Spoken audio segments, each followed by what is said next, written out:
ISKCON संस्थापक प्रभाचार्य भीम की founder आचार्य जगत गुरु शिला प्रभुपाद की एवं विष्णुपाद परम सुरुच का आचार्य स्त्रोत्र श्री शिला भक्ति सिद्धांत सरस्वती प्रभुपाद की अनंत कोटि वैष्णव की नाम आचार्य शिला हरिदास ठाकुर की प्रेम से कहिए श्री विष्णु प्रभु नित्यानंद श्री राधा श्री गौर भक्त की श्री श्री राधा कृष्ण गो गोपिका श्याम कुंड राधा कुंड विधि की गंगा मैया की मथुरा वृंदावन धाम की नवदीप मायापुर धाम की पुरुषोत्तम क्षेत्र जगन्नाथपुरी धाम की वृंद की श्री श्री राधा भगवान की श्री कृष्ण राम की जगन्नाथ की श्री श्री गोविंद की गौर प्रेमानंदे और ग्लोरी और कृष्ण और ग्लोरी Hare Krishna और glory to Shri Guru और glory to Shri की ओम नमो भगवते वासुदेवाय ओम नमो भगवते वासुदेवाय ओम नमो भगवते वासुदेवाय ओम नमो भगवते वासुदेवाय ओम नमो भगवते वासुदेवाय ओम नमो भगवते वासुदेवाय नारायणं नमस्कृत्य नरं चैव नरोत्तमं देवीं सरस्वतीं व्यासं ततो जयमुदीरये नष्टप्रायेषु भद्रेषु नित्यं भावत्सेवया भगवती उत्तमश्लोके भक्तिर्भवति नैष्ठिकी कृष्णाय वासुदेवाय देवकी नंदनाय च नन्दगोपकुमाराय गोविन्दाय नमो नमः गोविन्दाय नमो नमः श्रीमद्भागवतम स्कंद 1 अध्याय 16 श्लोक नंबर 21 से 24 पढ़ेंगे। श्लोक नंबर 24 है जिसको हम रिसाइट करेंगे।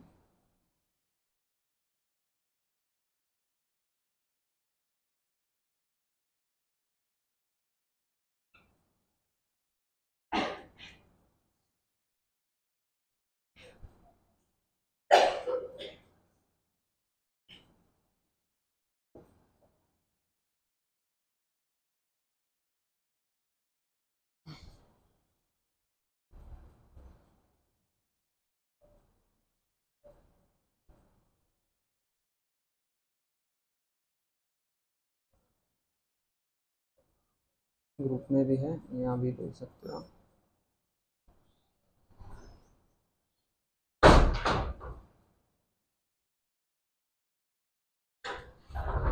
इदं मम चक्षुवाधिमूलम्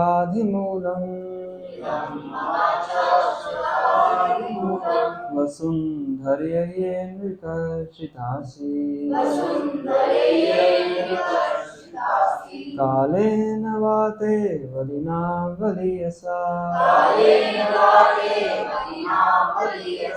सुराचितं किं हितम् अम्ब सौभगम् इदं मम चक्षुवाधिमूलम् वसुन्धरये विकर्षितासि कालेन वाते वलिना वलियसा सुरार्चितं किं हितमम्ब सौभगम् इदं ममाचक्षवाधिमूलम्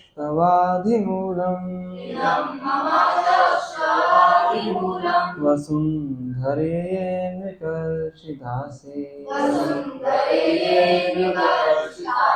कालेन वाते वलिना वलियसा सुरार्चितं किं हितम् अम्ब सौभगम्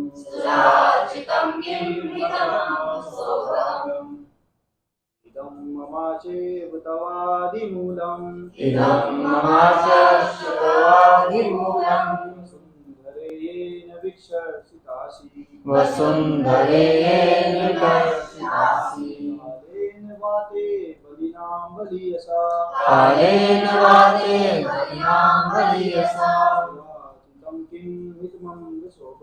सुरार्चितं किं हितमम्ब सौभगम्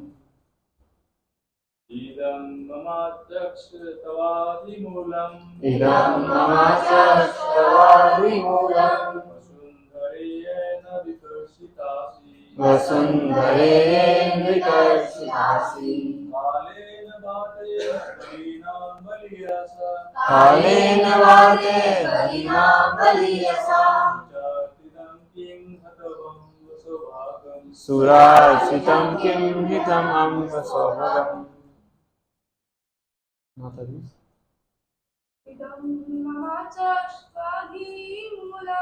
इदं ममाचक्षवादिमूलम् वसुन्धरेयेन विकर्षितासि कालेन वाते बलिनां बलियसा सुरार्चितं किं हितम् अम्ब सौभगम् सुरार्चितं किं हितम् अम्ब सौभगम्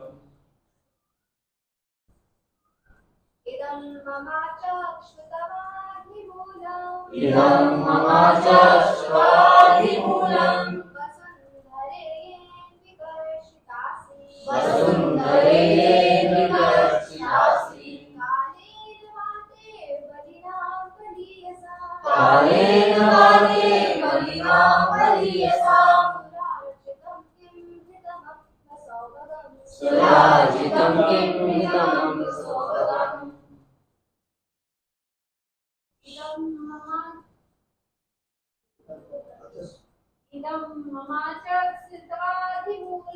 इदं ममाचक्षवादिमूलम्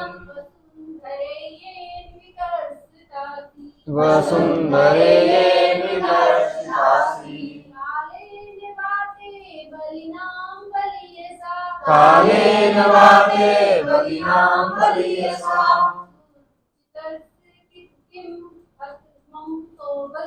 सुरार्चितं किं हितम् अम्ब सौभगम् शब्दार्थ अनुवाद एवं तात्पर्य प्रभुपाद जी के द्वारा प्रभुपाद की इसको हिंदी में निकालूँ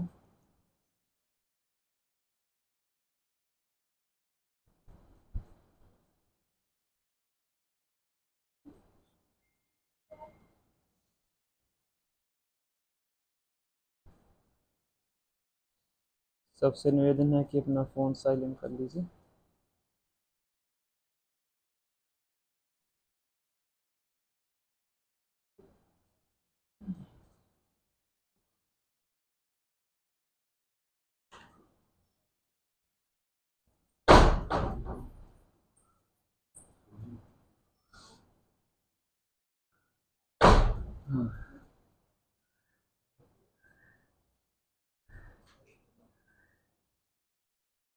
शब्दार्थ अनुवाद एवं तात्पर्य श्री प्रभुपाद जी के द्वारा श्री प्रभुपाद की इदम यह मम मुझको आचक्षव कृपया बताओ तव तुम्हारे आदि मूलम आपके दुखों की जड़ वसुंधरे हे समस्त धन की खान येन जिससे विकर्षिता असी इतनी दुर्बल हो कालीन समय के प्रभाव से वा अथवा ते आपका बलिनाम अत्यंत शक्तिशाली से बली ऐसा अधिक शक्तिशाली सुर अर्चितम देवताओं द्वारा वंदनीय किम क्या कृतम छीन लिया माता सौभगम सौभाग्य। अनुवाद निर्विचय दोहराइए। हे माता आप सारे धन की खान हैं। कृपया मुझे अपने उन कष्टों का मूल कारण बताएं जिससे आप इस दुर्बल अवस्था को प्राप्त हुई हैं। मैं सोचता हूँ कि अत्यंत बलवानों को भी जीतने वाले प्रबल काल में देवताओं द्वारा वंदनीय आपके सारे सौभाग्य को छीन लिया है। तात्पर्य ध्यान से सुनिए। भगवान की कृपा से प्रत्येक ग्रह पूर्णतः सुसज्जित रूप से सृजित होता है। अतएव यह पृथ्वी अपने निवासियों के पालन हेतु आवश्यक संपत्ति से पूर्ण रूप से सुसज्जित है। और इतना ही नहीं, अपितु जब भगवान इस धरा पर अवतरित होते हैं तब सारी पृथ्वी सभी प्रकार के ऐश्वर्यों से इतनी समृद्ध हो जाती है कि स्वर्ग के निवासी भी बड़े प्यार से इसकी पूजा करते हैं। लेकिन भगवान की इच्छा से सारी पृथ्वी तुरंत बदल सकती है। वे अपनी मृदुल इच्छा अनुसार इसे बना और बिगाड़ सकते हैं। अतएव किसी को यह नहीं सोचना चाहिए कि वह आत्मनिर्भर है या भगवान से स्वतंत्र है।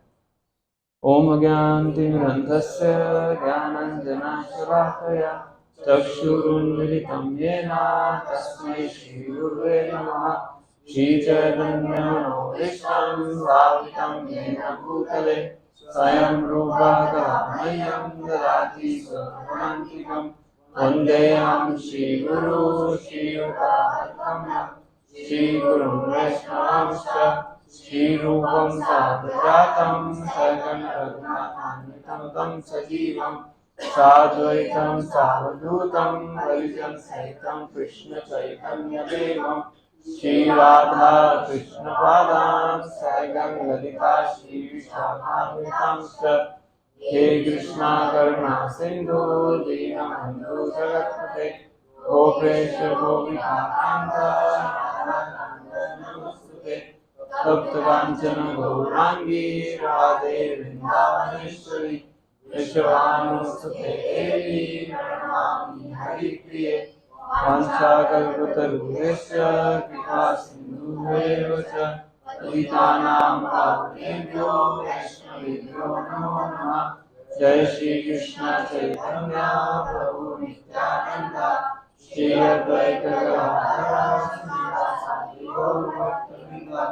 हरे कृष्णा कृष्णा कृष्णा हरे हरे हरे राम राम राम हरे हरे। नमो विष्णुपादाय कृष्ण कृष्णाय भूतले श्रीमते भक्ति वेदांत स्वामी नामे। नमस्ते सरस्वती देवी गौरवाणी प्रसादिने निर्विशेष शून्यवादी पाश्चात्यदेशकारिणे।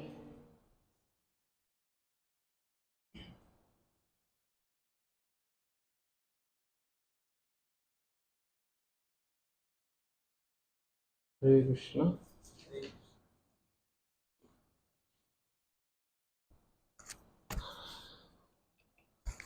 आप सबका स्वागत है। तो आज हम श्लोक नंबर 21 से श्लोक नंबर 24 पढ़ेंगे। पहले मैं सबका अनुवाद पढ़ लेता हूँ 21 से 24 तक, फिर एक एक करके चर्चा करें।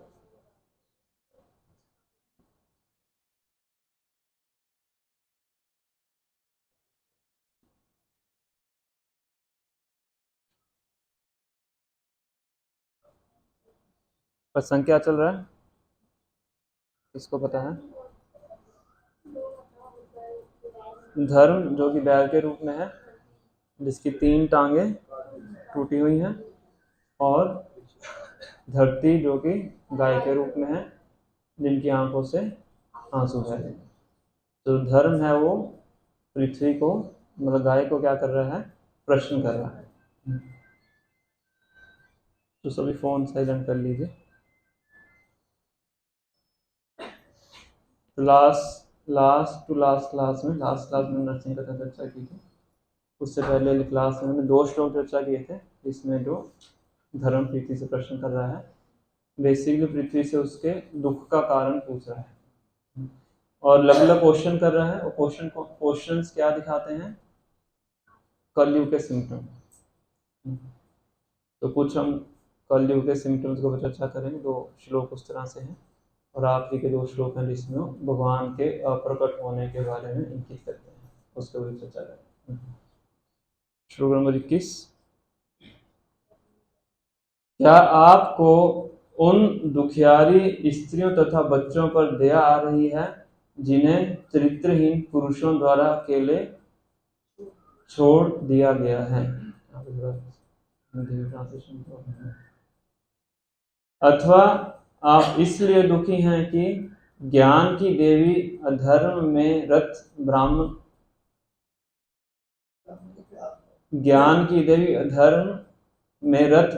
के हाथ में है? या यह आप देखकर दुखी हैं कि ब्राह्मणों ने उन राजकुलों का आश्रय ग्रहण कर लिया है जो ब्राह्मण संस्कृति का आदर नहीं करते? श्लोक नंबर 22। अब तथाकथित प्रशासक इस कलयुग के प्रभाव से मोहग्रस्त हो गए हैं और इस तरह उन्होंने राज्य के सारे मामलों को अस्त व्यस्त कर रखा है। क्या आप इस कुव्यवस्था के लिए शोक कर रही हैं?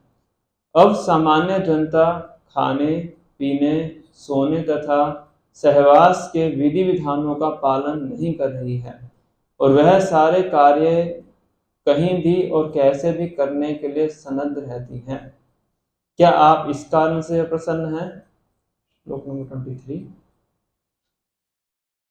हे माता पृथ्वी, पूर्ण पुरुषोत्तम भगवान हरि ने तुम्हारे भारी बोझ को उतारने के लिए ही श्री कृष्ण के रूप में स्वयं उतार लिया।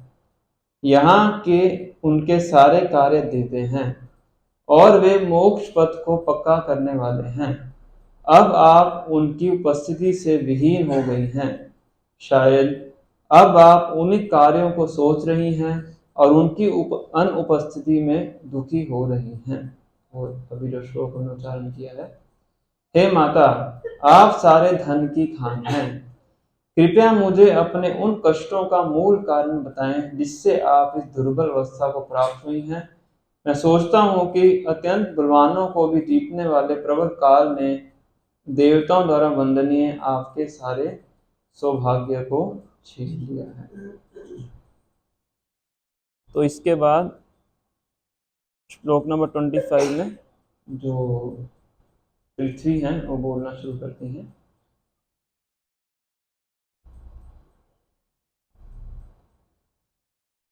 तो हम श्लोक नंबर 21 से चर्चा करना शुरू करेंगे। श्लोक नंबर 21 में धर्म प्रश्न कर रहे हैं कि क्या आप उन दुखी स्त्रियों और बच्चों के लिए शोक कर रही हैं जिनको कि चरित्रहीन पुरुषों ने छोड़ दिया है? इसका सिम्टम है, ये कलयुग का सिम्टम है।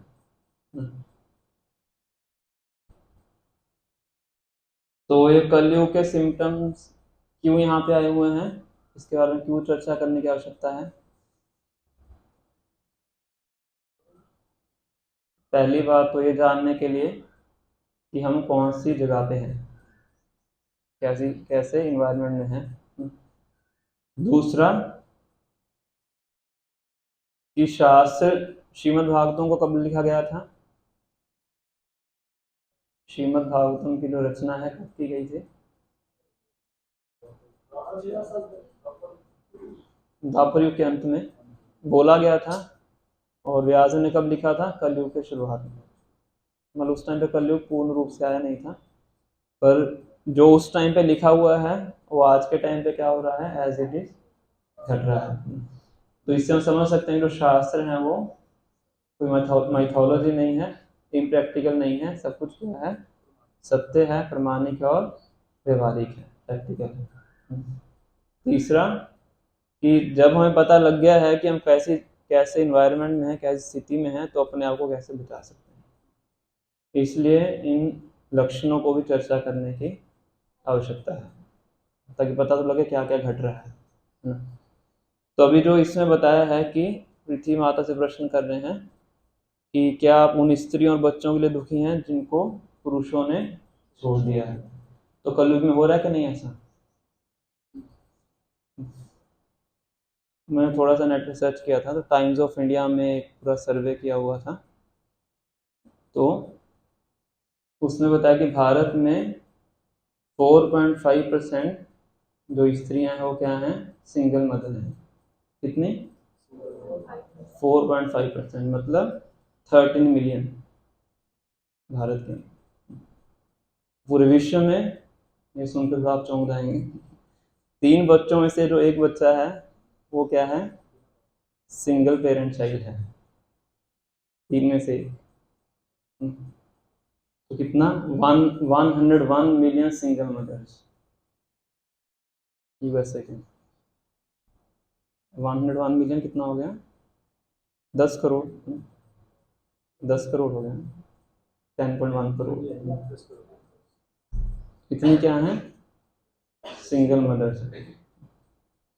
तो किसकी देन है, कलयुग की देन है। पहले हम भी सुनते थे, आज से कुछ समय पहले, कि जब किसी की शादी होती थी तो मदर क्या बोलती थी बेटी को, कि अब उस घर से क्या निकलेगी, घर से ही निकलेगी, तुम जीवित नहीं कर सकती। पर आज के टाइम पे क्या है, आज के टाइम पे ऐसा नहीं होता। डाइवोर्स केसेस बढ़ रहे हैं, सेपरेशन के केसेस बढ़ रहे हैं, है ना, pre marital affairs, extra marital affairs, और कितना कुछ सब कुछ क्या होता जा रहा है, बढ़ता जा रहा है। तो ये सब क्या है, ये सब क्या है, लिव इन रिलेशनशिप्स बढ़ रहे हैं ना। पहले प्रैक्टिस करके देखेंगे शादी चल पाएगी कि नहीं, प्रैक्टिस सक्सेस हो गई तो आगे बढ़ेंगे।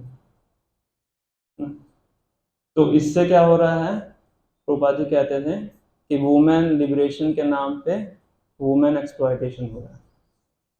स्त्रियों को लगता है कि हम इंडिपेंडेंट होकर चलेंगे तो हमें स्वतंत्रता मिलेगी, और उसका रिजल्ट क्या हो रहा है, एक्सप्लॉयटेशन। प्रभुपाद जी वेस्ट में गए थे तो 1965 के आसपास की बात है। प्रभुपाद जी उस टाइम पे इस टॉपिक पे बहुत बोलते थे, शास्त्रों में से बताते थे कि कैसे स्त्रियों को हमेशा संरक्षण में रहना चाहिए, जब छोटी होती हैं तो पिता के संरक्षण में, शादी के बाद पति के संरक्षण में, बड़े जब हस्बैंड चला जाता है, मृत्यु हो जाती है तो बेटे के संरक्षण में। तो बहुत रिवोल्ट आता था। इवन जो प्रेस रिपोर्टर्स होती वो माता जी लोग होते थे, तो कहते थे कि भारतीय कल्चर में तो स्त्रियों को बड़ा दबा के रखा जाता है, उनकी स्वतंत्रता को छीन लिया जाता है। और उस टाइम पे अमेरिका में वो मूवमेंट भी चल रहा था, वुमेन लिबरेशन मूवमेंट, कि वुमेन को आज़ादी होनी चाहिए, सब होना चाहिए। तो प्रभुपाद जी का बहुत चर्चाएं हो, प्रभुपाद जी की बहुत कन्वर्सेशंस हैं प्रेस रिपोर्टर्स के साथ इसी विषय के ऊपर, बहुत हॉट टॉपिक था उस टाइम। तो प्रभुपाद यही बल देते थे कि ये वुमेन को दबाने के लिए नहीं है, किसके लिए है, उनके संरक्षण के लिए। अदरवाइज क्या होता है, वुमेन लिबरेशन के नाम पे वुमेन का एक्सप्लॉयटेशन होता है। और उसके बाद ऐसे यहाँ पे जो धर्म है वो प्रश्न करें पृथ्वी माता से कि क्या तुम उनके लिए दुखी हो जिनको चरित्रहीन पुरुष छोड़ के चले गए। अदरवाइज क्या होता है, वुमेन का एक्सप्लॉयटेशन होता है, पुरुष छोड़ के चले जाते हैं। फिर प्रभुपाद जी बोलते थे वुमेन क्या बन जाती है, सरकार के ऊपर बोझ बन जाती है। भी संतान है तो किसके पास जाएंगे, सरकार के पास जाएंगे। इंडिया में तो ऐसा नहीं होता है, इंडिया में सरकार भी ज़्यादा ध्यान नहीं देती, पर बाहर तो प्रॉपर गवर्नमेंट को फिर उनका टेक केयर करना पड़ता है।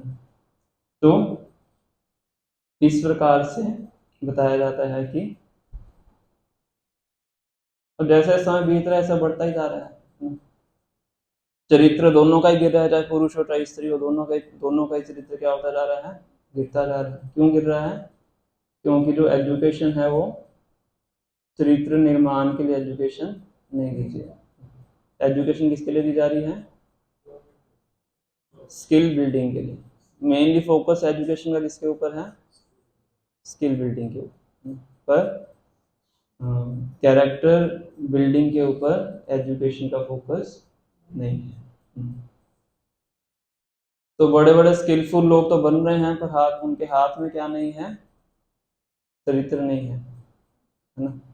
और जो मोरालिटी नहीं है, एथिक्स नहीं है, ऑनेस्टी नहीं है, तो वही जो टैलेंट है वो किसका काम करता है।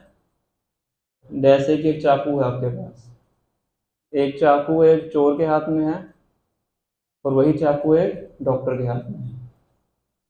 क्या अंतर है दोनों में, चाकू ही है ना वो, अंतर क्या है, डॉक्टर जान बचाएगा और चोर जान लेगा, पर इंस्ट्रूमेंट क्या है, एक ही है। इसी तरह से टैलेंट है, स्किल वही है, पर अगर चरित्रहीन व्यक्ति के हाथ में है तो उसी स्किल का उपयोग कैसे करेगा, डिस्ट्रक्शन के लिए। और अच्छे व्यक्ति के हाथ में है तो उसी स्किल का उपयोग किस लिए होगा, अच्छे काम करने। जैसे एक हैकर होते हैं, एक क्रैकर होते हैं। साइबर लैंग्वेज के अंदर हैकर क्या करते हैं, आजकल एटीएम वगैरह सब हैक हो रहा है ना? शायद मैं उल्टा बोल रहा हूँ। एक क्रैकर होते हैं जो उनको ऐसा कर, शायद क्रैकर गलत काम करते हैं, हैकर सही काम करते हैं, ऐसा होता है। हैकर गलत करते हैं, क्रैकर उनको क्रैक करते हैं तो वो साइबर फ्रॉड होने से बचाते हैं। तो दोनों के पास साइबर नॉलेज है, तो एक गलत काम कर रहा है, क्या कर रहा है, सही काम कर रहा है। पर अधिकांशता कलयुग के अंदर क्या है, मोस्टली क्या है, कैरेक्टरलेस है, और ये सब बढ़ता ही जा रहा है। क्योंकि वैल्यू ज़्यादा किसकी होती है, स्किल की होती है। लक्ष्मी ज़्यादा किसको मिलती है, स्किल वाले को मिलती है। तो लोगों को लगता है कि हम स्किल बिल्डिंग ही करेंगे, कैरेक्टर बिल्डिंग करने की आवश्यकता क्या है। जैसे 3-4 साल पुरानी बात है, तो हम मायापुर जा रहे थे, तो कोलकाता एयरपोर्ट पे निकले, एयरपोर्ट से बाहर निकले ही थे, तो तीन माता जी थे, ज़्यादा एज भी नहीं होगी उनकी, मुझे लगता है 20 से 25 में होंगे। तो तीनों ने लाल रंग के बाल कराए हुए अपने, और एयरपोर्ट के बाहर खड़े होकर तीनों सिगरेट पी, लड़कियाँ, और पूरा जैसे वो छल्ले से बनाते होते ना, ऐसे बना रहे। तो एक डिवोटी कहते हैं कि जैसे 10th के अंदर पूतना का वर्णन आता है, बिल्कुल ऐसे ही लग रहा है, लाल बाल थे बिल्कुल ऐसे। तो दूसरे कहते एक नहीं, तीन है, तीन माता जी। तो सोच सकते हो आप, गुड़गांव में जाओ तो आपको एक दृश्य मिल जाएंगे। तो क्या होता जा रहा है, कैरेक्टर दिन पर दिन क्या होता जा रहा है, गिरता जा रहा है। इसलिए सब नई नई चीज़ें, लिव इन रिलेशनशिप पे तो पहले किसने सुना था, पहले बहुत देर पहले एक मूवी बनी थी, वो बिल्कुल ही सबको इतना नया कॉन्सेप्ट लगा था, सबको ऐसे मशहूर हो गई थी वो मूवी। आजकल तो बहुत कॉमन हो गया, मेट्रोपॉलिटन सिटीज़ में जाएंगे तो बहुत कॉमन है। वो जस्टिफाई भी करते हैं कि पहले हम इकट्ठे रह के देखेंगे, अगर हमारी बनेगी तो हम मैरिज करेंगे। तो बड़ा लॉजिकल लगता है ना, कि इससे क्या हो जाएगा, डाइवोर्स रेट कम हो जाएगा, इससे सेपरेशन का रेट कम हो जाएगा, सक्सेसफुल मैरिज का रेट बढ़ जाएगा, क्योंकि पहले हमने ट्रायल करके देख लिया है। पर ये सब क्या है, फालतू की बात है, इससे कुछ नहीं होता है, एक्सप्लॉयटेशन होता है। तो ये सब किसकी देन है, सब कलयुग की देन है। और ये सब जितने भी नई नई चीजें ये जो मैन्युफैक्चर हो रही हैं, सब क्या है, इससे हम समझ सकते हैं कलयुग हमारे जीवन में एंटर कर रहा है। तो हम भक्ति के पथ पे चले हैं, तो हमें भी सावधान रहना चाहिए कि हमारे जीवन में कलयुग का प्रवेश नहीं होना चाहिए। अब ये जो प्री मैरिटल अफेयर्स हैं तो बहुत कॉमन हो गया है कि हम अपना पार्टनर को चूज करेंगे। अरेंज मैरिज तो क्या हो गया है, ओल्ड फैशन है। अरेंज मैरिज क्या है, ओल्ड फैशन। हम तो क्या हो गए, मॉडर्न हो गए हैं। हम तो अपना पार्टनर क्या करेंगे, ढूंढेंगे। माता मम्मी पापा बोलते हैं आपको टेंशन लेने की आवश्यकता नहीं ना, आपकी टेंशन हमने कम कर दी है, हम अपना पार्टनर क्या करेंगे, खुद ढूंढेंगे। फिर जब शादी के बाद नहीं बनती, माता पिता कहते हैं हमारी भी टेंशन नहीं है, अब अपने घर के झगड़ों क्या करो, खुद संभालो। बहुत केसेस में होता है माता पिता फ्रस्ट्रेट होकर छोड़ देते, तुम्हें अपना खुद ही करना है तो अपना खुद ही कीजिए, हमारे पास वापस मत आइए। तो इन चीज़ों से हम भक्ति की ओर चले हैं, तो हमें क्या करना चाहिए, अपने आप को इन चीज़ों से बचा कर रखना चाहिए। वैदिक टाइम्स में क्या होता था, इसलिए छोटी उम्र में ही बच्चों की शादी कर दी जाती थी। बच्चे अपना अलग अलग रहते थे, लड़की अपने घर में रहती थी, लड़का अपने घर में रहता था, पर क्या हो जाता था, उनकी शादी करवा देते थे ताकि उनका जो माइंड है वो एक जगह पे क्या हो जाए, फिक्स हो जाए।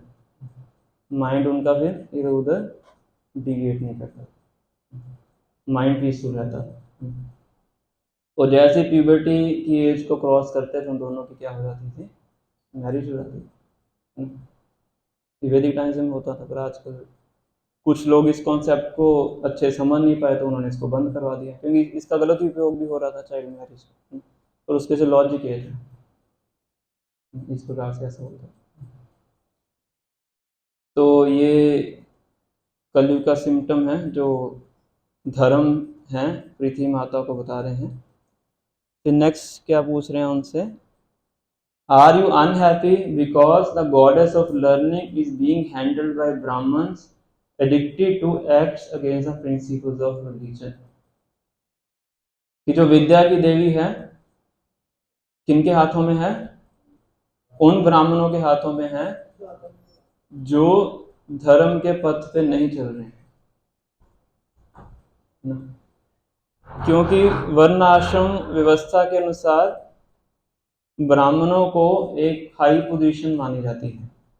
ब्राह्मण, क्षत्रिय, वैश्य और शूद्र, इन चारों में से टॉप मोस्ट किसको माना जाता है, ब्राह्मण को। किस आधार के ऊपर, ज्ञान के आधार के ऊपर। ज्ञान और आचरण दोनों हो गए, ज्ञान से ही आचरण आता है ना। तो क्योंकि उनको ज्यादा ज्ञानी माना जाता है, उनको वेल बिहेव्ड माना जाता है, तो लोग उन पे क्या करते हैं, फेथ करते हैं। पर कलयुग के अंदर ब्राह्मण ही क्या हो गए हैं, दूषित हो गए हैं ना। कलयुग की शुरुआत से इसका प्रारंभ हो जाता है ना। अब जो व्यक्ति धर्म का पालन नहीं कर रहा है, उसके ऊपर आप फेथ करेंगे तो क्या होगा, बहुत बहुत रिस्की हो जाएगा। और इसलिए लोगों का आज ब्राह्मण वर्ग से क्या खत्म हो गया है, पूरा विश्वास ही खत्म हो गया। और ब्राह्मणों को ब्राह्मणों की तरह ट्रीट भी नहीं करते हैं, है कि नहीं। उनके निगाह में ब्राह्मण क्या हो गए, बिल्कुल ही नीचे नीचे गिर गए हैं। इसलिए घर में बुलाते हैं, उनसे बार्गेनिंग करते हैं, पता कि नहीं। पहले कौन ब्राह्मण से, पहली बात तो ब्राह्मण मांगता ही नहीं था,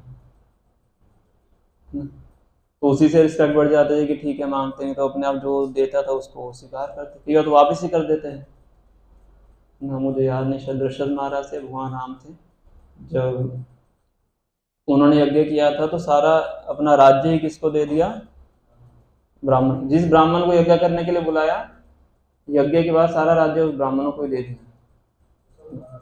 जैसे दशरथ महाराज है ना, तो ब्राह्मणों ने स्वीकार नहीं किया। शिवजी ने लंका बनाई थी, लंका तो शिवजी ने बनाई थी पार्वती देवी के लिए, तो फिर जब उसका उद्घाटन करना था तो यज्ञ करने के लिए किसको बुलाया, रावण, कश्यप। रावण तो बेटे थे ना, रावण को थोड़ा यज्ञ के लिए बुलाएंगे, कश्यप मुनि दशा है। तो उनको यज्ञ के लिए बुलाया उद्घाटन पे, और यज्ञ की दक्षिणा में क्या दे दिया, वो लंका ही दे दिया। मान लो आपने घर का उद्घाटन करने के लिए बुलाया किसी को, तो अपना घर उसके नाम पे कर दें, हम तो नहीं करेंगे, पर शिव जी ने कर दिया था। तो सारी सोने की लंका उनको दक्षिणा में ही दे दी। तो ये लोग पहले ब्राह्मणों का सम्मान करते हैं, असली ब्राह्मण होते थे ना। क्षमा दमो तपा शौचम शांति राजमेव च ज्ञानम विज्ञानम आस्तिक्यम ब्रह्म कर्म स्वभावजम। 8 गुण ब्राह्मण के अंदर होते हैं। ब्राह्मण कभी लोभी नहीं होना चाहिए, क्योंकि वो तो क्या है, शारीरिक स्तर से ऊपर होना चाहिए। धन संपत्ति के प्रति उसका आकर्षण नहीं होना चाहिए। तो पर कलयुग के अंदर ऐसा नहीं है, इसलिए कलयुग के अंदर यज्ञ करना ही मना है। 5 प्रकार के यज्ञ, 5 प्रकार की चीजें हैं तो कलयुग में मना है। अश्वमेधम गवालंभम फलपैतृकम देवरंश उत्पत्ति कलो पंच विभर्षि। अश्वमेध यज्ञ, गोमेध यज्ञ, और पितरों को मांस अर्पित करना, देवर के द्वारा संतान उत्पन्न करना, और एक और संन्यास लेना। संन्यासम फलपैतृकम देवरंश उत्पत्ति कलो पंच विभर्षि। अश्वमेध यज्ञ, गोमेध यज्ञ सब क्या है, कलयुग के अंदर बैन है, क्योंकि इन यज्ञों को करने के लिए उचित ब्राह्मण ही नहीं है। पर ब्राह्मणों को बहुत ज्यादा बुद्धिमान माना जाता था। इसका प्रमाण क्या है कि जब बंगाल में नवाब हुसैन शाह नाम के राजा थे, तो वो मुस्लिम राजा थे, पर अपने प्राइम मिनिस्टर और फाइनेंस मिनिस्टर किसको बनाते हैं, रूप गोस्वामी और सनातन गोस्वामी। अमर और संतोष उनका नाम होता है, ब्राह्मण परिवार में उनका जन्म हुआ होता है। तो नवाब हुसैन शाह भी जानते थे कि ये दोनों ब्राह्मण हैं, तो दोनों बहुत ही बुद्धिमान हैं, और इन दोनों का चरित्र बहुत अच्छा है, तो मुझे कभी भी क्या नहीं करेंगे, धोखा नहीं देंगे। तो उन्होंने अपने परिवार के लोगों को प्राइम मिनिस्टर फाइनेंस मिनिस्टर नहीं बनाया। किसको बनाया, रूप और सनातन गोस्वामी, क्योंकि उनके ऊपर क्या था, भरोसा था। एक बार याद है, हम बुक डिस्ट्रीब्यूशन कर रहे थे सड़क के ऊपर, गाड़ी रोक रहे हम करते हैं मैराथन के टाइम पे। तो एक व्यक्ति की गाड़ी को नॉक किया, उसने गाड़ी खोली तो बोला कि आप बुक लीजिए। तो कहते कितने पैसे मिलते हैं आपको मंदिर से ये सब करने के। तो मैंने कहा कि हम तो ब्रह्मचारी हैं, हम थोड़े पैसे लेते हैं, तो गुरु के आश्रम में रहते हैं, गुरु की सेवा करते हैं। कहते नहीं ये संभव है ही नहीं ना, कोई बिना पैसे के काम करे ये संभव नहीं है। मैंने उनको बताया कि नहीं, ऐसा नहीं होता है, इस कौन में ऐसे ब्रह्मचारी होते हैं, इस तरह से हम रहते हैं, और हमारा लक्ष्य क्या होता है, भगवान के संदेश का प्रचार करना। कहते नहीं ऐसा संभव हो ही नहीं सकता है, बिना पैसे कोई काम करे ऐसा संभव है ही नहीं। लोग इसको अपने दिमाग में फिट कर ही नहीं पाते हैं। क्यों नहीं कर पाते हैं, क्योंकि जो ब्राह्मण वर्ग का जो उदाहरण है वो क्या है, इस प्रकार से सेट हुआ है। ब्राह्मण के कौन से 6 कार्य होते हैं, पठन पाठन, यजन याजन, दान, प्रतिग्रह। ब्राह्मण ये 6 कार्य कर सकते हैं। कौन से, पठन पाठन, शास्त्रों को पढ़ना, शास्त्रों को पढ़ाना। जो टीचिंग है इसलिए बोला था ब्राह्मणिकल जॉब है। पठन पाठन, यजन याजन, यज्ञ करना और यज्ञ कराना, मतलब दूसरे के बिहाफ यज्ञ करना। दान प्रतिग्रह, दान लेना और दान देना। क्योंकि जब हम दान लेते हैं तो जो दान दे रहा है उसके कर्म को भी एक तरह से हमें स्वीकार करना पड़ता है। तो ब्राह्मण के अंदर शक्ति होती है अपनी साधना के कारण, अपनी सत्वगुण में रहने के कारण, तो उसको नलिफाई कर सकता है। तो इसलिए ब्राह्मण का कर्तव्य है क्या करना, दान लेना, ये उसकी ड्यूटी है ना चाहते हुए भी उसको करना पड़ता है। हालांकि उसको रिएक्शन लगता है, फिर उसको उसकी ड्यूटी में आता है, उसको करना पड़ता है। और अगर ज्यादा दान इकट्ठा होता है तो उसको बांटना, बैंक में जमा नहीं करवाना, उसको और ब्राह्मणों में वितरित कर देना। ये 6 कार्य कौन कर सकता है, ब्राह्मण कर सकता है। ब्राह्मण के लिए ये 6 कार्य, इसके बिना उसको नहीं करना चाहिए। अगर मान लो बहुत उसकी हालत खराब होगी, दरिद्र अवस्था होगी, तो ज्यादा से ज्यादा वो क्या कर सकता है, क्षत्रिय के स्तर पे आ सकता है। एग्जाम्पल कौन है,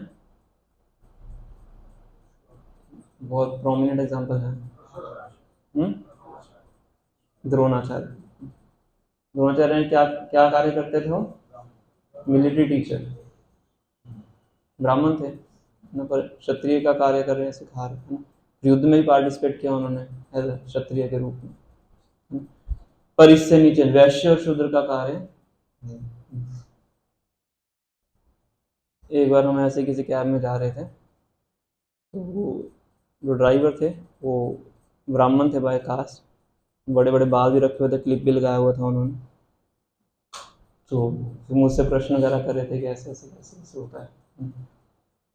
एक बार और हम एक जगह पर डिस्कशन करने गए, तो उस व्यक्ति ने बुलाया कि हमारे उनके अकाउंटेंट थे, वो भी ब्राह्मण ही थे, तो कि ये हमें बताते हैं, तो इस कार्य ये हमें कुछ कुछ बताते हैं, तो हम भी क्या करते हैं, कुछ भक्ति का कार्य करते रहते हैं। तो उनके साथ भी हमारी कुछ चर्चा हुई, तो एकदम से वो बड़े क्रोधित हो गए, फिर तुम इस्कॉन में बहुत गलत कार्य करते हो। क्या बताइए क्या गलत कार्य करते हैं? फिर इतना प्रसाद बांटते हो आप, आपको एक चम्मच देना चाहिए। मंदिरों में जाते हैं तो कैसे देते हैं? एक चम्मच देते हैं ना, तो आपको एक चम्मच देना चाहिए, क्यों आप इतना प्लेट भर भर के सबको खिलाते हैं? बहुत से लोग हैं, सब आपके इस्कॉन में सब खाने के लिए आते हैं। तो मैंने कहा इसलिए हम देते हैं कि खाने के लिए आएंगे, भगवान का दर्शन करेंगे, प्रसाद को पाएंगे, उनका चित्त शुद्ध होगा, भगवान का नाम लेंगे, भगवान का नाम सुनेंगे। ये तो पैसे का वेस्टेज है, आपको मंदिर बनाना चाहिए। मैंने कहा मंदिर भी हम बनाते हैं। कहते कि नहीं नहीं, सारा पैसा मंदिर बनाने पे लगाना चाहिए, प्रसाद खिलाने पे नहीं लगाना। ये पैसे का क्या है? वेस्टेज है। भगवान खुद कह रहे हैं भगवद में 3rd चैप्टर के 13 नंबर श्लोक में, प्रसाद की क्या महत्वता है, उनको पता ही नहीं है उनको। समझ रहे? तो कलयुग के अंदर विशेषता क्या है कि जो ब्राह्मण वर्ग है वो किससे भ्रमित हो गया है? धर्म के पद से भ्रमित है। तो इसलिए जो बुल हैं, ये धर्म, जो बुल हैं धर्म के प्रतीक हैं, और पृथ्वी माता को प्रश्न कर रहे हैं कि क्या तुम इसलिए दुखी हो क्योंकि जो ब्राह्मण है वो क्या हो गए हैं? धर्म के रास्ते से अधर्म के रास्ते पे चल रहे हैं। नेक्स्ट क्वेश्चन,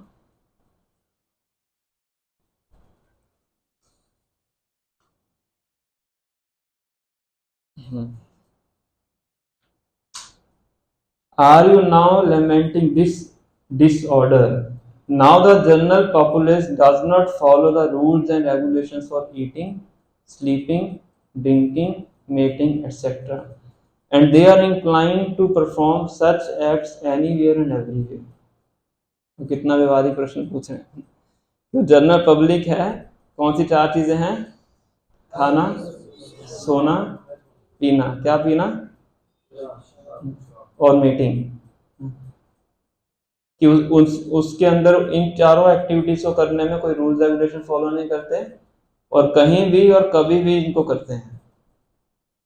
3-4 हफ्ते पुरानी बात, हम जा रहे सड़क पे, शाम का टाइम था, तो 5-6 लोग बैठे हुए थे, युवा वर्ग थे, सड़क में ही बैठ के खा रहे हैं, अपनी गाड़ी साथ में रोकी हुई है, और सड़क पे बैठ के क्या कर रहे हैं?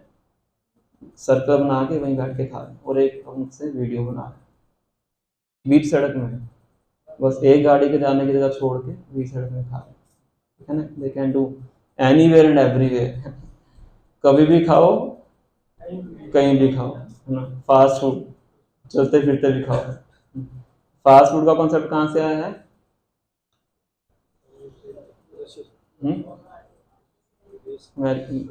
वेस्ट से आया है। जैसे मैकडी के बारे में अगर आप पढ़ेंगे, मैकडी की शुरुआत कहाँ से हुई थी? मैकडी बहुत बड़ी चेन है ना, मैकडोनल्ड्स। शुरुआत में क्या था? नॉन वेज तो है ही, वेस्ट है तो नॉन वेज है।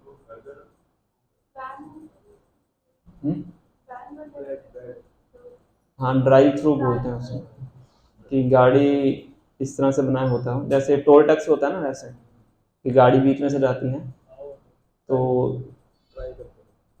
ऑक्टागन की शेप में किचन बनाते थे, ट्रांसपेरेंट किचन, और वहीं से गाड़ी रुकती थी, वहीं पे उनको देते थे, व्यक्ति खाता खाता ड्राइव करता हुआ जाता।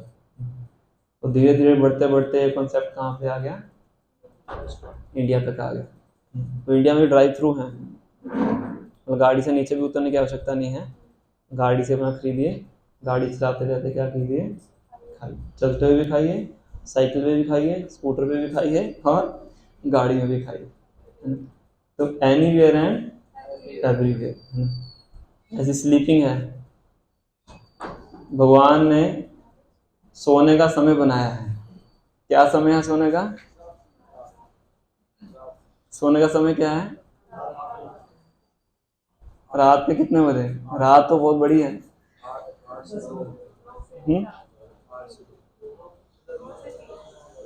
तो यहाँ पे कितने भक्त हैं जो कि 9 से 10 के बीच में सोते हैं? सच सच बताइए। तो कितने हैं जो 10 से 11 के बीच में सोते हैं? 1 2 3 4 5 6 7। 11 से 12 के बीच में 1 2 3 4 5 6। 12 बजे के बाद देखो 16 माला करते हैं लोग। कितने भक्त हैं जो सुबह 4 बजे से पहले उठते हैं? 5 बजे से पहले, 6 बजे से पहले, 7 बजे, 8 बजे के बाद। 8 बजे के बाद भी होंगे संडे को। 8 बजे के बाद कितने भक्त हैं जो उठते हैं? सूर्य उदय के बाद उठना शास्त्र के अनुसार क्या है? सिंफुल एक्टिविटी है सूर्य उदय के बाद उठना। तो आजकल क्या है, नाइट शिफ्टें होती हैं, है ना, पूरी रात जागो बैठ के। हमारे एक डिवोटी है, डॉक्टर थे, तो उनकी जॉब ऐसी थी कि 24 घंटे काम करना है हॉस्पिटल में, फिर 2 दिन की छुट्टी। 24 घंटे क्या करना है? Non stop. ना कौन जाएगा उस डॉक्टर के पास इलाज करवाने? डॉक्टर खुद ही नींद के अंदर है। 24 घंटे काम करो, फिर 2 दिन छुट्टी। फिर बाकी अब तो आजकल ये ABC शिफ्ट जो चल रहा है सिस्टम, तो बहुत कॉमन हो गया है। मॉर्निंग शिफ्ट, इवनिंग शिफ्ट और नाइट शिफ्ट। पहले क्या होता, लाइट वाइट होती नहीं थी, रात होती थी, सबको क्या करना पड़ता था, अपने आप ही सोना पड़ता था। 7-8 बजे सब सो जाते थे, सुबह 2-2:30 बजे उठ जाते थे। और जब से इलेक्ट्रिसिटी आई है, पूरी रात क्या करते रहो, काम करते। और जब से इंटरनेट और प्रबल हो गया है, तो फिर लगे रहो पूरा दिन। मान लो किसी व्यक्ति का क्लाइंट USA का है, तो यहाँ पे रात होगी, वहाँ पे क्या होगा, दिन में। तो ये क्या करना होगा, काम कब करोगे? रात को करोगे। मेरे एक फ्रेंड थे, वो EZ एसोसिएट से कंपनी है गाँव में, वहाँ पे काम करते हैं। तो उनका क्लाइंट USA का था, दिन में जाता था इंडियन शिफ्ट, वापस आता था रात को लैपटॉप पे बैठ के USA शिफ्ट। कंपनी पैसे अच्छे देती थी, पर काम कैसे करते थे, गधे की तरह। सोने का टाइम नहीं। देखो सीधा सिम्टम लिखा हुआ कलयुग का। Does not follow rules and regulations for eating, sleeping, drinking and mating, and they are inclined to perform such acts anywhere and everywhere. कहीं भी करो, कभी भी करो। तो बाकी 2 भी हैं, उनके बारे में तो बताने की आवश्यकता ही नहीं है कि किस प्रकार से लोग इन सब कार्यों को कर रहे हैं। और जितना व्यक्ति इन चीजों में, चारों चीजों में इरेगुलेटेड होगा, उतने उसके दुख की वृद्धि होती जाएगी। चाहे वो खाना है, चाहे वो सोना है, चाहे वो यौन संबंध है, चाहे वो ड्रिंकिंग है। जितना हम इसमें इरेगुलेटेड होंगे तो क्या हो जाएगा, दुख बढ़ते, भौतिक दृष्टि से भी और आध्यात्मिक दृष्टि से। भगवान भगवद गीता के 6ठे अध्याय में बताते हैं, युक्त आहार विहारस्य युक्त चेष्टस्य कर्मसु युक्त स्वप्नाबोधस्य योगो भवति दुःखः। जो व्यक्ति इन कार्यों में युक्त है, युक्त मतलब बैलेंस है। कौन से कार्य हैं? सबसे पहले आहार, युक्त आहार, ईटिंग। सेकंड विहार, रिक्रिएशन। युक्त आहार विहारस्य युक्त चेष्टस्य कर्मसु। चेष्टा मतलब वर्क, कार्य करना, वर्क लाइफ बैलेंस बोलते हैं ना। युक्त स्वप्नावबोध से, स्वप्ना मतलब सोना। कौन से 4 कार्य हुए? आहार, निद्रा, वर्क और रिक्रिएशन। देखिए भगवद गीता कितनी प्रैक्टिकल है, बिल्कुल ग्राउंड लेवल पे जाके आपको भगवान बता रहे हैं। ईटिंग हो गया, रिक्रिएशन। कुछ लोग इतने ज्यादा काम में वो हो जाते हैं कि उनकी लाइफ में रिक्रिएशन रहती नहीं है, फिर क्या होता है, मेंटल प्रॉब्लम। फिर साइकेट्रिस्ट के पास जाइए, साइकोलॉजिस्ट के पास जाइए, है ना। तो लाइफ में रिक्रिएशन की आवश्यकता है, भगवान स्वयं कह रहे हैं। प्रभुपाद जी पूरी इंटरनेशनल ऑर्गेनाइजेशन को चलाते थे। उस टाइम पे कोई मोबाइल नहीं होता था, कोई फोन नहीं होता। सोच के देखिए, पूरे विश्व में 108 मंदिर थे उस टाइम पे प्रभुपाद जी के टाइम में, 10 साल के अंदर बनाए। पूरी इंटरनेशनल ऑर्गेनाइजेशन को चलाते थे। हर कंट्री के अंदर गवर्नमेंट की पॉलिसीज अलग है, गवर्नमेंट अलग है, रहने वाले लोगों का कल्चर अलग है, फिर भी प्रभुपाद जी अकेले चलाते थे। फिर भी पूरे दिन में हर रोज मसाज करवाने के लिए और 40-45 मिनट्स प्रभुपाद जी अपने मॉर्निंग वॉक के लिए टाइम निकालते थे। कल्पना करके देखिए। आज तो इतना स्ट्रॉन्ग कम्युनिकेशन हो गया है ना, व्हाट्सएप पे एक मैसेज डालो हजारों लोगों तक पहुंच जाता है। पहले लेटर लिखते थे प्रभुपाद जी मैसेज कन्वे करने के लिए, अभी भी यहाँ सारी लेटर्स लिखी हुई। तो इतना कुछ मैनेज करते हुए भी क्या करते थे, रोज मॉर्निंग वॉक 45 मिनट्स और आधा पौना घंटा अपनी मसाज। डॉक्टर ने रेकमेंड किया था उनके हार्ट अटैक के बाद। तो दोनों के लिए रोज टाइम निकालते, रिक्रिएशन। और उस टाइम पे कोई काम नहीं, कुछ नहीं, ज्यादा से ज्यादा प्रभुपाद जी क्या करते थे, कृष्णा बुक कई बार सुनते थे। अपने डिसाइपल को बोलते कृष्णा बुक पढ़ेंगे तो सुनते थे ना। ऐसा नहीं पीछे मसाज चल रही है, साथ में अपना कुछ प्लानिंग कर रहे हैं, किसी से मीटिंग कर रहे हैं, ऐसा कुछ। कि माइंड को भी क्या चाहिए, आपको स्पेस चाहिए। तो आहार और विहार, थर्ड क्या है, वर्क, कार्य करना, and fourth is sleeping, regulated way में सोना। ये बहुत बड़ा मिथ है कि ज्यादा सोने से बॉडी ज्यादा फ्रेश होती है, ऐसा नहीं है। कब सोना है वो महत्वपूर्ण है। जो शाम को 8 बजे से लेके 12 बजे तक की नींद है उसमें बॉडी सबसे ज्यादा फ्रेश होती है। ये 4 घंटे की नींद रात को, दिन में 8 घंटे की नींद के समान है, 8 to 12। वो वादी 8 से 9 के बीच में सोते थे और 12 बजे उठ जाते थे, 12 से लेकर सुबह 5 बजे तक अपना ट्रांसलेशन करते थे। उसके बाद अपना जब करते थे, पूरा दिन अपनी एक्टिविटीज को करते थे। भक्त में ठाकुर थे, वो भी 9 बजे के आसपास सोते थे और 12 बजे उठते थे। आचार्य को पता है शास्त्र के अनुसार कैसे जीवन जीना चाहिए, और हम तो 12 बजे सोते हैं। सारा जो मेन टाइम स्पैन था सोने का वो तो निकाल दिया जाग के, क्योंकि रात को क्या होता है, तमोगुण में वृद्धि होती है, सुबह सतोगुण में वृद्धि होती है। इसलिए रात का टाइम सो के निकाल देना चाहिए। रात को कार्य करेंगे, वो कार्य कौन से गुण में कर रहे हैं, तमोगुण में कर रहे हैं। और जो भी कार्य रात को करेंगे उसमें आपका फोकस कमजोर होगा, उसमें टाइम भी ज्यादा लगेगा, उसमें एफिशिएंसी भी कम होगी। वही कार्य अगर आप दिन में करेंगे, जिस कार्य में रात को 2-3 घंटे लगेंगे, वही कार्य दिन में आपका 1 घंटे आधे घंटे में होगा। तो भगवान ने सिस्टम बनाया ना, हम उस सिस्टम को क्यों बिगाड़े। अपना दिमाग लगा के कुछ ऊपर नीचे करेंगे तो फिर सारी लाइफ क्या हो जाएगी, इरेगुलेटेड हो जाएगी। तो ये प्रश्न पूछ रहे हैं जो धर्म है पृथ्वी से, कि क्या आप इसलिए दुखी हैं क्योंकि कलयुग के जो लोग हैं इन चारों चीजों में क्या है, इम्बैलेंस है। खाना, सोना, मैथुन करना और ड्रिंकिंग, यहाँ पे लिखा हुआ। इसका तात्पर्य बहुत अच्छा है। तो अभी तो हमारे पास समय कम है, अब बाद में इसको पढ़ लीजिएगा।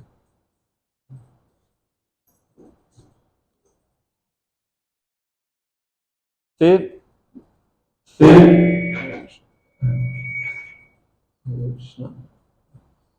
आगे जाके जो बुल हैं वो पृथ्वी माता से पूछ रहे हैं कि क्या आपके दुख का कारण, असली कारण अब पूछ रहे हैं। जैसे युधिष्ठिर महाराज ने अर्जुन से प्रश्न पूछे थे कि तुम क्यों दुखी हो, सारे कारण उनसे पूछ के लास्ट में क्या पूछा था, क्या तुम इसलिए दुखी हो कि भगवान छोड़ के चले गए। तो बुल भी ऐसा ही सिस्टम फॉलो कर रहे हैं। सब कुछ पूछने के बाद लास्ट में क्या पूछ रहे हैं कि क्या तुम इसलिए दुखी हो क्योंकि जो परम पुरुषोत्तम भगवान श्री कृष्ण है तुम्हारे ऊपर ही लीला करने के लिए आए थे और अब तुम्हें छोड़ के वो अपने धाम को चले गए। तो ये पृथ्वी की एक तरह से सौभाग्य था। इवन के जो 10वें स्कंद में गोपियां वेणु गीत में वृंदावन की भूमि का वर्णन करती हैं कि वृंदावन की जो भूमि है उसका कितना बड़ा सौभाग्य है। क्या सौभाग्य है वृंदावन का? वहां तो मथुरा में भी चले हैं, द्वारका में भी चले हैं, हरियाणा से भी गए हैं वो। वृंदावन की क्या विशेषता है? बाल लीला, जन्म तो मथुरा में लिया है, गोतम लीला है, पीछे किसी की बात आई थी, रासलीला की है, सर्वोत्तम लीला है। और क्योंकि वहां पे भगवान ने अपने पाँव में चप्पल नहीं पहनी है। भगवान का डायरेक्ट टच जो पृथ्वी पे हुआ है, कहाँ पे हुआ है? वृंदावन। तो वृंदावन से जैसे ही भगवान बाहर आए मथुरा में, तो पाँव में क्या पहन लिया? तो राजा बन गया, द्वारकाधीश। राजा नंगे पाँव थोड़ा चलता है, छतर सर पे छतर आ गया, नीचे जूता आ गया, जूता चप्पल जो भी सोने का भगवान पहनते थे। द्वारकाधीश है, राजा है। पर वृंदावन में क्या है? ग्वाल बाल है। तो फर्स्ट टाइम जब भगवान गाय चराने के लिए जा रहे थे तो यशोदा माता भगवान के लिए जूते लेके आई कि तुम जंगल में जाओगे, वहां पे पत्थर भी होते हैं, कांटे भी होते हैं, तो अपने पाँव में क्या पहन के जाओ? जूते पहन के जाओ। तो भगवान कहते हैं कि जब अगर मेरी जो गाय हैं वो नंगे पाँव जा रही है तो मैं कैसे जूते पहन सकता हूँ? तो यशोदा माता फिर इंसिस्ट करती हैं कि जूते पहनो। तो कहते पहले मेरी सारी गायों को क्या पहनाओ? जूते पहनाओ। तो कितनी गायें हैं नंद महाराज की? 9 लाख। वो गाय के कितने पैर होते हैं? तो कितने जूते चाहिए? और ऐसे ही छत्र भी लेके आए से गर्मी से बचने के। तो 9 लाख छतरियां चाहिए, तो 36 लाख क्या चाहिए? जूते। ऐसे ही डिवोटी कथा सुनाते हैं। तो पर भगवान पहनते नहीं है, तो भगवान नंगे पाँव जाते थे। और जब भगवान चलते थे नंगे पाँव ब्रज के ऊपर, ब्रज में, वृंदावन में, वृंदावन की भूमि में, तो क्या होता रहता था? उनके जो चरण चिन्ह थे वो उस भूमि के ऊपर चल जाते। तो भगवान के पीछे इतनी गायें आती थी, पर गायें पूरा कॉन्शियस रहती थी कि हमें अपने पाँव उन चिन्हों के ऊपर नहीं रखने। पशुओं में भी चेतना होती है, और वृंदावन की गाय तो स्पेशल है। तो 9 लाख गायें चलती थी, पर भगवान के चरण चिन्ह थे वो कैसे रहते थे? ऐसे की तरह। और पृथ्वी बताते हैं कि वो चरण चिन्ह मेरे क्या है? आभूषण है, आभूषण, ऑर्नामेंट्स है। और स्वयं यही चीज को कुंती महारानी भगवान कृष्ण को बताते हैं जब भगवान द्वारका से, भगवान जब हस्तिनापुर से द्वारका जा रहे होते हैं, कि हमारा जो राज्य है पूरी तरह से समृद्ध है। सारे नदियां हैं, उसमें जल बह रहा है, सारे जो पहाड़ हैं उनमें खनिज मिनरल्स हैं, जितने पेड़ पौधे हैं सब पे फल और फूल हैं। किस लिए है वो? क्योंकि हमारे राज्य के अंदर क्या है? आपके तत्पदई अंकिता भाति स्वलक्षण रक्षित है, आपके चरणों के चिन्ह छपे हुए हैं, इसलिए हमारा राज्य क्या है? पूर्ण रूप से समृद्ध है। अब आप क्या कर रहे हैं? यहाँ से छोड़ के द्वारका जा रहे हैं, तो सारी समृद्धि क्या हो जाएगी? क्षीण हो जाएगी। तो पृथ्वी का ये बहुत बड़ा एक तरह से क्या है? सौभाग्य था कि भगवान उनके ऊपर आते हैं, अपनी लीलाएं करते हैं। भगवान के चरण चिन्हों को पृथ्वी अपने आभूषणों के रूप में स्वीकार करती है। पर अब वो भगवान क्या करके, अब भगवान कहाँ चले गए हैं? उस पृथ्वी से छोड़ के अपने धराधाम को चले गए हैं। तो क्या तुम इस बात के लिए शोक कर रही हो कि भगवान श्री कृष्ण जो कि आपके ऊपर आए, ऐसी ऐसी लीलाएं की, जैसे आपने बताया रासलीला की, भगवान ने बहुत बहुत महत्वपूर्ण लीलाएं की, सब आपके ऊपर की, और वही भगवान क्या करेंगे? आपको छोड़ के चले गए हैं। तो क्या तुम इस चीज से दुखी हो? You are probably now thinking of those activities and feeling sorry in their absence. तो उन लीलाओं का स्मरण कर रही हो, और उन लीलाओं का स्मरण करके तुम क्या कर रही हो? दुखी हो रही हो। Oh mother, you are the reservoir of all riches. Please inform me of the root cause of the tribulations by which you have been reduced to such a weak state. I think that the powerful influence of time might have forcibly taken away all your fortune, which was adored even by the demigods. Even जो देवता हैं, पांडव में वर्णन आता है कि देवलोक से वो ये प्रार्थना करते हैं कि हमारा जन्म कहाँ होना चाहिए, इस भारतवर्ष, मतलब पूरे पृथ्वी को बोलते हैं कि यहाँ पे हमारा जन्म होना चाहिए, क्योंकि यहाँ पे भगवान की भक्ति करने की बहुत अच्छी सुविधाएं हैं। देवलोक में तो क्या है, इंद्रिय तृप्ति करने की बहुत सुविधाएं हैं, जिससे भगवान को भूलना क्या है, बहुत ही आसान है। तो पृथ्वी भारतवर्ष एक ऐसी जगह है जहाँ पे हम बहुत आसानी से भक्ति कर सकते हैं। तो हमारा जन्म इस देवलोक में ना होकर कहाँ पे होना चाहिए, भारतवर्ष में होना। 5वें स्कंद में प्रार्थना आती है। तो इसलिए बुल कह रहे हैं, धर्म कह रहे हैं पृथ्वी को कि तुम्हारा इतना बड़ा सौभाग्य था कि देवता लोग भी इच्छा करते हैं तुम्हारे यहाँ पे आने के लिए। अब वो सौभाग्य क्या हो गया है, आपसे छिन गया है। किसके कारण? By powerful influence of time might have forcibly taken away all your fortune. तुम्हारा सौभाग्य चला गया है, क्या तुम इसलिए दुखी हो? तो प्रभुपाद तात्पर्य में बहुत इंपॉर्टेंट चीज का वर्णन, छोटा सा तात्पर्य दिया प्रभुपाद ने 4 लाइनों का, उसमें जो हमने पढ़ा था, तो उसमें प्रभुपाद जी बता रहे हैं, By the will of the Lord, the whole earth can at once be changed. He can do and undo. Undo समझते हैं ना, करना और दोबारा उसको खींच लेना। He can do and undo a thing by his sweet will. Therefore, no one should consider himself to be self-sufficient or independent of the Lord. तो भगवान चाहे कभी भी कुछ भी दे सकते हैं और कभी भी कुछ भी ले सकते हैं एक क्षण में। तो कभी भी किसी को क्या नहीं करना चाहिए, अहंकार नहीं करना चाहिए।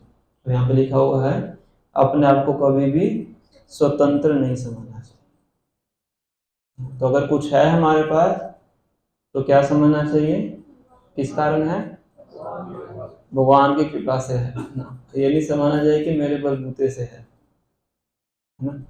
इसका उदाहरण देते हैं प्रभुपाद जी की, जब अर्जुन ने बड़े बड़े महारथियों को हरा दिया, अतिरथी महारथी सबको हरा दिया, शिव जी को भी हरा दिया था, इंद्र के समान देवताओं को भी हरा दिया था, गंधर्वों को सबको हरा, कोई उनके समान था ही नहीं। पर जब भगवान द्वारका में अपनी लीला को समाप्त कर देते हैं और अर्जुन द्वारका से हस्तिनापुर आ रहे होते हैं, तो रास्ते में जो कुछ भील जाति के जो ग्वाले होते हैं उनको भी हरा नहीं पाते, उनसे हार जाते हैं।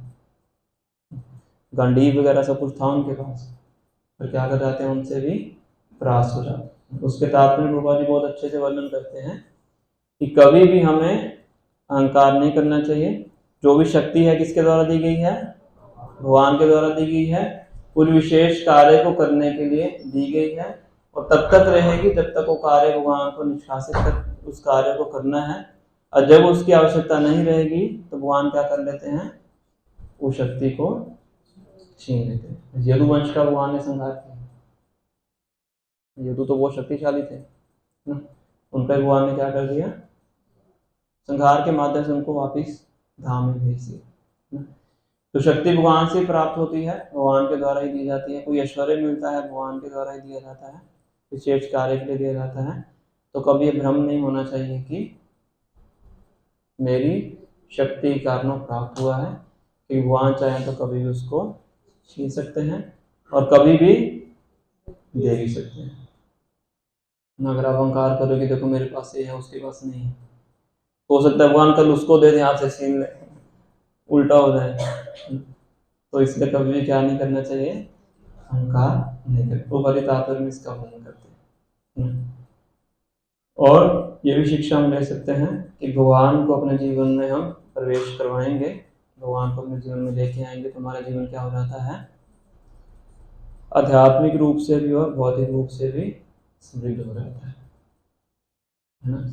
उपाधि उदाहरण देते हैं कि भगवान के बिना हमारा पूरा जीवन क्या है, 0 0 0 0 के समान। जितना भी ऐश्वर्य हमारे पास है सब क्या है, 0 0 0 0 पे। तो 0 की वैल्यू नहीं है, और उसके आगे अगर 1 लग जाए क्या हो जाएगा, 7 जीरो के आगे 1 लग जाए तो 1 करोड़ हो जाएगा। तो भगवान क्या उस एक के समान है। तो भगवान को अपने जीवन में ऐड कर लेंगे तो हमारा जीवन क्या हो जाएगा, भौतिक रूप से भी आध्यात्मिक रूप से भी समृद्ध हो जाएगा। हम प्रसन्न होंगे और जीवन का समय पूरा करके भगवान के धाम को वापिस आएंगे। भगवान को अपने जीवन में ऐड नहीं करेंगे तो क्या करेंगे, दुखी रहेंगे और इसी जन्म मृत्यु के चक्कर में हम घूमते रहेंगे। तो इसलिए भगवान को अपने जीवन में ऐड करना चाहिए। भगवान को जीवन में ऐड करने का सबसे अच्छा तरीका क्या है, हरे कृष्णा कृष्णा कृष्णा हरे हरे, हरे राम राम राम हरे हरे। तो ये कुछ हमारे चार श्लोकों में कुछ चर्चा हरे कृष्ण।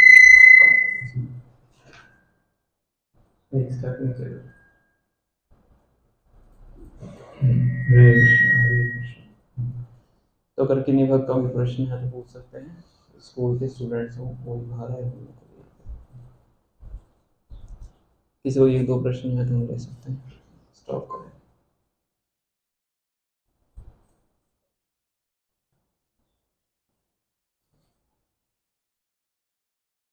लास्ट क्लास में आपने चर्चा की थी कि हम जैसे अभिषेक करते हैं उसके जिसको लगा देते हैं, तो अगर गुरुपाद जी नजरिए से देखा जाए तो हम इसको उनका प्रचार ही करते हैं। जैसे हरे राम हरे कृष्णा पिक्चर आई थी, उस समय भक्त लोग दुखी हो गए थे कि कृष्णा वाला बदलाव हो रहा है, तो गुरुपाद जी यही बोले सब जो मुझे आचार्य से मालूम पड़ा कि नहीं अपना प्रचार हो। तो वो हमने आईटीसी की क्लास में चर्चा किया था, तुम क्लास है, ऑडियंस अलग है, तो फिर भी आपने पूछा है तो मैं बता देता हूँ। तो जिस संदर्भ में मैं उसमें चर्चा की जा रही थी, तो उसमें जो उद्देश्य होता है प्रचार का उद्देश्य नहीं होता है। उद्देश्य क्या होता है, ये दिखाना कि मैं अभिषेक कर रहा हूँ। तो प्रचार करना है, उसके बहुत से तरीके हैं, सही तरीके हैं, उससे ही प्रचार हो सकता है। जरूरी नहीं है कि अपने आप को ये दिखा के ही प्रचार हो।